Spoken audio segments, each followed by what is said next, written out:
A fortnight ago, the kiwifruit industry self-declared a crisis, saying it was 1,200 workers short, mainly pickers and packers, for the season ahead. That crisis hasn't subsided. The industry is still 600 short, despite help from MSD and a steady stream of media coverage. Now, several reasons for that have been thrown around. People who've picked in the past have told us the work is back-breaking, almost literally, and the pay doesn't make up for that. Then growers got in touch saying that's not true. New Zealanders are just lazy, they said, and suffer from, and we quote, a benefit mentality. So we wanted to draw our own conclusion. We sent Zach Fleming, who's never picked fruit before, down to the Bay of Plenty to give it a go. We're now the largest horticulture industry in New Zealand, worth around $2 billion last year, and will be greater than that this year. Zespri's profit after tax was $35 million in 2016. This year, it's forecasting $170 million. That's a six-fold increase in 3 years. So with all that money floating around, why is the kiwifruit industry in a self-declared crisis? It means our pack houses were running at around 25% less capacity than they would normally. Nikki Johnson, the CEO of the Kiwifruit Growers Incorporated, or KGI, pleaded a fortnight ago for 1,200 pickers and packers. A bumper crop combined with fewer international students and backpackers to pick the fruit spelled disaster. So we used to have a number of business schools operating in the region that had international students that were a key part of our harvest crew. Those schools are no longer operating here. In terms of the backpackers, I think what we're experiencing is that the unemployment rate across New Zealand is quite low, and so backpackers have more choices. And they're not choosing kiwifruit picking. Headlines halve the problem, but the crisis is not yet averted. The industry's still 600 pickers and packers short. So why don't people want these jobs? Driving down to the Bay of Plenty from Auckland, we saw sign after sign and even some billboards advertising for kiwifruit picking jobs. We've heard from growers who say that kiwis are lazy and they don't want to do this hard work. We've heard from past kiwifruit pickers who say that the work is too hard and the pay's not good enough. But how hard is it really? We wanted to figure out for ourselves. The short answer is physically, it's tough. Kiwifruit grows on horizontal overhead canopy vines. You reach up, pick and place the fruit in a front pack that holds 20 kilograms. Picture a giant baby front pack carrier. At only 5'10", 178 centimetres, I was shocked to be told on arrival I was too tall to pick, but quickly discovered why. I had to crouch under the vines, some hung as low as my chest height, so I was forced to hunch over, knees bent, or lean backwards while I progressively strained my back. Right, so it's been exactly 5 minutes. I filled up 2 bags. These bags weigh 20 kilos each. Now I like to think I'm pretty fit. I go to the gym, go for runs 4 or so days a week, ride my bike to work every day and back as well, but 5 minutes I'm kind of puffing. My back's actually quite sore from crouching down to pick these kiwifruit. This definitely isn't an easy job, and if you weren't very strong, you'd find this incredibly difficult to do for 8 hours a day.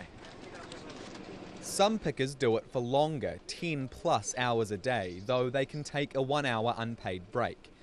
There weren't any women in sight. The pickers I talked to all said it was hard work. Shoulder pain. Shoulder pain? Yeah, hard job.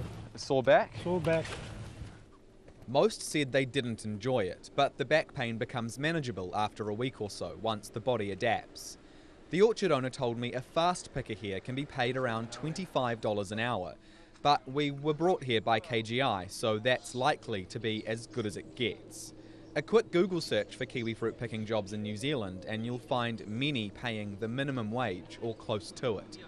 I picked for 25 minutes, and what I gained the most was empathy. I can imagine that for people who aren't physically inclined and maybe are a bit more inclined to give up when things get tough, if you did this for a couple of days and your body was really sore before you got used to it, you might just say, kiwifruit picking's not for me.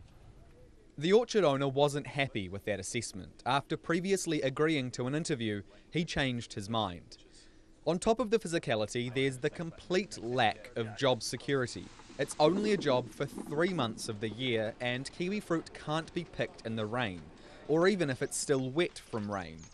Try and tell your landlord you can't pay your rent because it rained this week and you had to stay home. The industry is aware of these problems. It's trying to move toward full-time jobs, pick in summer and autumn, prune in winter, and TBC in spring. I could only pick for 25 minutes because I had an appointment with KGI CEO Nikki Johnson. She told me a KGI survey found the average wage across growers has increased to $21 an hour. But she acknowledged, when you average that over the number of hours available in a week that it rains, is that enough?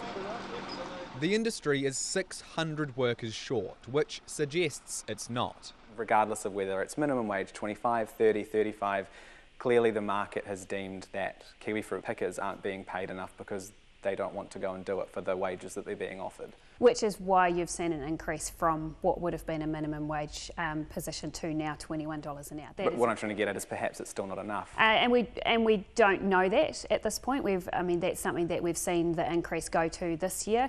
I think we've got a real perception issue that people think it's a minimum wage job, and so if we can't really say if people knew it was $21 an hour or more, because that is the average, would that attract them to the roles? And that's what we need to understand. I would say, based on the responses that we've had, that $21 an hour is enough.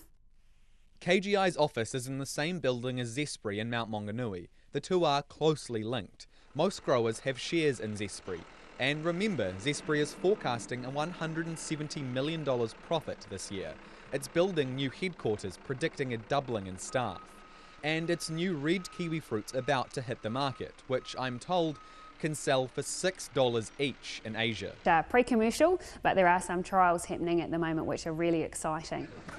Given all that and the fact the entire industry would grind to a halt without pickers, could sharing that $170 million around a bit more lure people in? It's a give and take situation, and it'll something that'll play out as we understand the labour market a bit better. In the meantime, next season's expected to start the same, with a large worker shortage. For Checkpoint, Zach Fleming. And Zach's story was shot and edited by our excellent cameraman Nick Monroe. Now, ACC received at least 23 claims in 2016 and 15 last year for kiwifruit picking injuries. That works out to around 1 or 2 a week across the season. While he was in the Bay of Plenty, Zach also visited a kiwifruit packer. We'll have his report on the minimum wage workers there tomorrow night, which includes an admission from the packing company that it is, and I quote, shit work.